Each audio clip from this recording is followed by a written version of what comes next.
Venez. D'abord, on a. Miguel.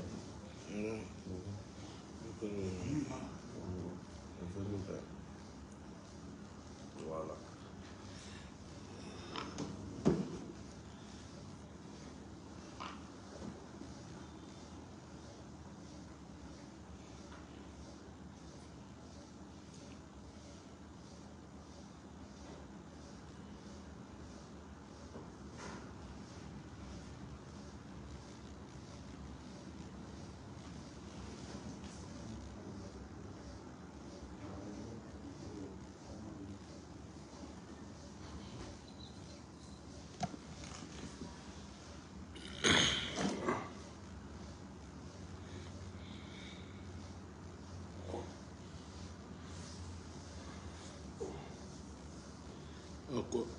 Salam alaikum, salam alaikum, salam alaikum. Connectez-vous, connectez-vous.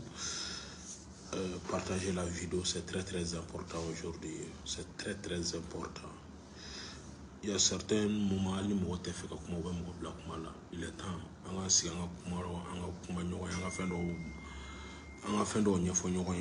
mieux. C'est mieux. Parce que les gens en ont marre.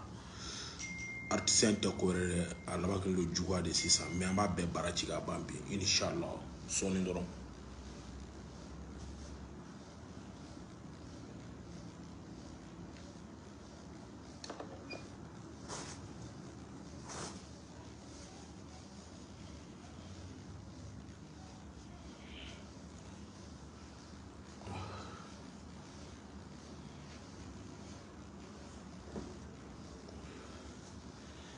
connectez-vous.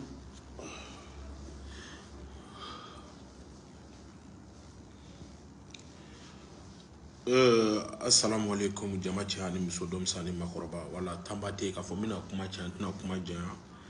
kuma te jaya kuma besuya. Il est temps un artiste yoro chaque fois be fo ay nyoko mineka ya nyoko mineka nyo belote nyoko mineka ne yoro mina mu fo ye fin tour be begadara be somo bessa be para bessa. Il y a certains moments artistes wa nyoko kugo ka ko nyoko akoyere saisi kuna sugudo là c'est très important. Madame le folon joy alaka hine dragon alaka dawro smaya dragon ka bani kera artiste foshi masokata na bora papito luka mo damado o letara ali fuli mo mata fuli la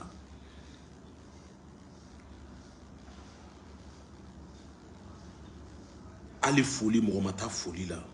Il y a certains moments mo ko yere saisi kasura ay mo chama kungo ke ay mo chama kungo ke male tarabi araper mu yira tete ma rapper sabananinga chega shukwala. Et puis même fana fo interika e kumaja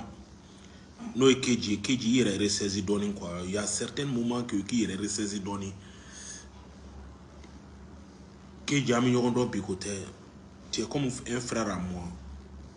C'est vrai que là au kera wakatu kera ani ko ke ko temena. Mais il y a un certain moment keji yere ressaisi. Ite mo deni duguni malikono. Ite mo deni duguni. Chaque fois dom c'est burbur nous témoin que ali 3G de témoin que i chokoroba de boke. Ça c'est pas bien. Ça c'est pas bien. Fenasuku dobe e manga ni kuma ere kunu ni c'est vrai il mata mais il dade intriqué il dade kana kuma mogote kuma ko bela quoi. Mogote kuma ko bela. Mogo damanga don ko bela. Fenasuku dobe ite dom c'est ni wereble mogo be ka korba ya beshi be ka korba. Beshi be ka korba ya benye be ka yele. Mais kumaja ali sabina fo yede be ka sen kofe. Ulu fen ni to ulu dabla kumaja. Ah, ulu fen nu dabla intriqué. Ulu fen nu dabla qui ere resesi doni. Il se donne dans les faits belle même pourquoi à cette haine on y or demande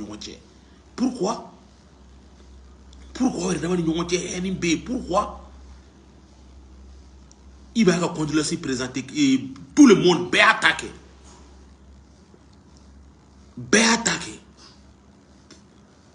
il sait que c'est pas grave c'est Diaguaté Jawate mo condolence souhaité mo jawate ka kuma ko be fanana king e be level mo est-ce que yere ba level do parce que bi ka ko do est-ce que bi ka level do flo e be level mo est-ce que ba do il y a un certain moment que il ressaisi kuma mo bayi ani mo ka issue i krefe mo mai ou bi bla kuma le manga kuma mo fo quoi c'est pas bien ne fait encore une génération une beka kele kera ka banka bampeu ni kele kuma ere bana iba ka bane ni iba ba ala ka hina la ka daro suma o ye ni o ka umu dilika bani ayi male artistu fara nyogon kandi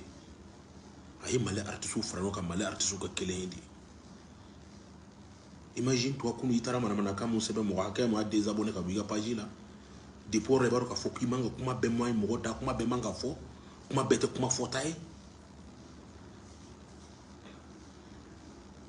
iba baga bani be fara ɲɔgɔn kan be fara la ɲɔgɔn kan be kɛra kelen be tɛgɛ dira ɲɔgɔn wa be taara foli fana na an ɲɛ bɛ bɛɛ la dɛ gaz ba ka ban na dɔw taar'u présenter ka tila ka bɔ ka taa ka mɔgɔw to kaburu na ka t'u présenter a yɛrɛ ka yɔrɔ rappeur ka t'i présenter bani kɛyɔrɔ la ka tila tugun ka yani mɔgɔw kana ka wuli ka taa c'est pas la peine bɛɛ yelen don an ɲɛ bɛ bɛɛ la saya turu be bɛɛ ka dala kelen ɲɛ b'an fɛn fɛn la ta saya turu b'an bɛɛ ka dala kelen ne bɛ ka yɛlɛ dɔ la bi ko ba banna sini ta bɛ se ka ban ne bɛ ka yɛlɛ dɔ la bi ko fa banna sini ta bɛ se ka ban ima il est temps que an yɛrɛ ressaisi kumajan i yɛrɛ ressaisi dɔɔni artiste minnu fana tɛ fɛ ka mɔgɔw kungo kɛ ne donna kunu mɔgɔ caman ka page kɔnɔ mɔgɔ baden de bɛ hali comédien minnu ma condolence souhaité mɔgɔ baden de bɛ ne ma comédien foyi ye gaz ka fɛn kɛnɛ kan après PG taara foli la sufɛla fɛ à part ça ma mɔgɔ si ye mais comédien mun de bɛ yen yakwa mun de bɛ yen nɔ est-ce que anw de man ka bɛɛ kungo kɛ yan est-ce que anw de fana man ka bɛɛ kungo kɛ hali ni mɔgɔ man kungo kɛ an ka mɔgɔw kungo parce que anw ye comédien anw ye bɛɛ ta ye anw ye bɛɛ de ta ye ɲɛ bɛ bɛɛ la dɛ ɲɛ bɛ bɛɛ la n tulo bɛ bɛɛ fana na aw b'a dɔn depuis ne wolo an tɛ siran mɔgɔ ye aw yɛrɛ b'o dɔn ne ma rappeur to yɔrɔ min na kuma tɛ comédien ma aw yɛrɛ b'o dɔn mais wagati il y a un certain moment ne tɛ n da don kuma bɛɛ la n tɛ fɛ ka kuma bɛɛ fɔ kuma dɔw bɛ olu tɛ ɲɛ sira la parce que je sais à quoi je représente le Mali n ye mɔgɔ na sugu mɔgɔ n bɛ Mali n bɛ niveau na sugu min na Mali la n b'a dɔn quoi i m'a fɔ o de kama n tɛ fɛ ka n da don kuma bɛɛ la kuma bɛɛ man ka kɛ beziko kuma ye ko bɛɛ tɛ beziko ye ka mun fɔ aw ye dɔrɔn aw ye wuli aw ka taa foli kɛ minnu ma taa foli la a ye wuli aw ka taa foli kɛ bɛɛ bɛ sa bɛɛ somɔgɔ bɛɛ sa wa bɛɛ bangeba bɛɛ sa an bɛ mun yɛrɛ la tan ni artiste ye bɛ ban nin bɛɛ bɛ ban an bɛɛ bɛ tila ka taa laban yɔrɔ min na o ye jabaru masa fɛ yen awɔ i ye mun kɛ o don o de bɛ f'i ye awɔ i ye mun kɛ o don o de bɛ f'i ye mais il est temps artiste a ye ɲɔgɔn kungo kɛ n bɛ n kala ala la n'an m'aw yɛrɛ kɛ mɔgɔ ye bilahi aw bɛ sa fɛn bɛ yɛlɛ la ɲi tɛ fɛn mun dɛ e ma ye aw si presque Mali artiste si ŋaniya ma ye presque a bɛɛ a si ŋaniya ma e ma ye fɛn tɛ mɔgɔ si bolo fɛn bɛ masa ala de bolo mais c'est vrai mais mɔgɔ si fɛn tɛ mɔgɔ si bolo parce que déjà an yɛrɛ ŋaniya bɛ k'an yɛrɛ sɛgɛn an dan sudelen tɛ dɔ ka bɔnɛ o de dɔ ka hɛrɛ ye il est temps qu'aw yɛrɛ ressaisi de man il est temps qu'aw yɛrɛ ressaisi aw ka wuli aw ka taa ɲɔgɔn kungo la dɛ bani bɛ bɛɛ ka da la dɛ surtout ni wagati in na a bɛ bɛɛ ka da la dɛ ni don min na n'i ba sara i bɛna a dɔw de la ko bani ye mun ye ni don min na n'i fa sara i b'a dɔw de la ko bani ye mun ye artisiya in bɛ mais mɔgɔya fana a y'o américains n'u ka ko bɛ u bɛ ɲɔgɔn clash u bɛ ɲɔgɔn fan u bɛ ɲɔgɔn bani u ka mɔgɔyaw bɛ yen n'u ye ɲɔgɔn sɔrɔ biti kɛnɛ kan u ka mɔgɔyaw bɛ yen n'u ye ɲɔgɔn sɔrɔ yɔrɔ u tɛ ɲɔgɔn kɔ bila mais kunu artiste fɛn fɛn tun bɛ yen nɔ n bɛ artiste genre fo yan parce que kunu n'ale ye ɲɔgɔn sɔrɔ yen nɔ i m'a faamu à part ale ani Gimba n ɲɛ tɛ mɔgɔ si la fɔlɔ comédien na n ɲɛ tɛ mɔgɔ si la k'a fɔ n terikɛ ni n jɛɲɔgɔnkɛ fana ye kumaja il faut te ressaisir ne bɛ se ka mun f'i ye o de il faut te ressaisir i ka fɛn dɔw bɛ yen nɔ i k'o dabila ten i ye mɔgɔba de ye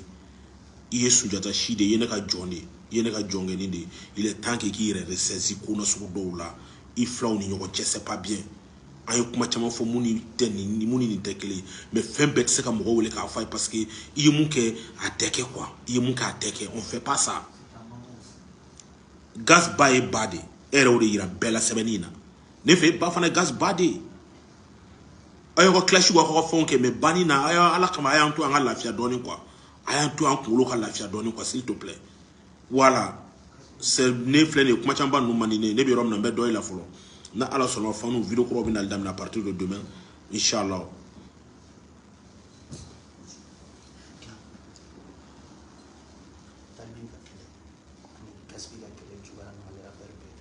c'est vrai on va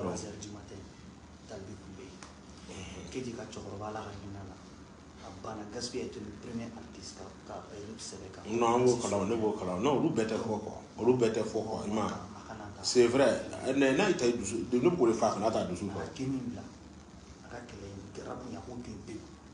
non il be se ka rapu ko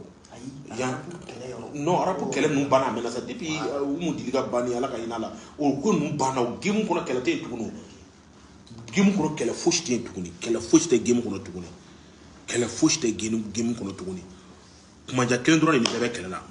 kuma ja isira sabali yame isira sabali tege da dusu kan terege